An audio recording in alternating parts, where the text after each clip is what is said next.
Hey guys, in this video, I will show you how to stop Adobe Acrobat from opening PDF automatically. All right, let's begin. First, open Adobe Acrobat Reader and click on the menu at the top.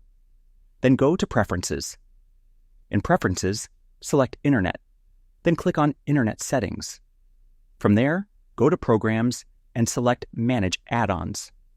Next, click on Show and a drop-down will appear. Choose Run without permission.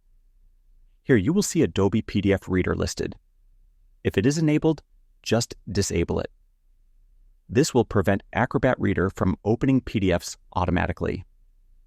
After this, you can test by opening any PDF to ensure it no longer opens by default. These settings help you control which programs open your files and avoid interruptions. So that's basically how you can stop Adobe Acrobat from opening PDF automatically. And that's it for this video.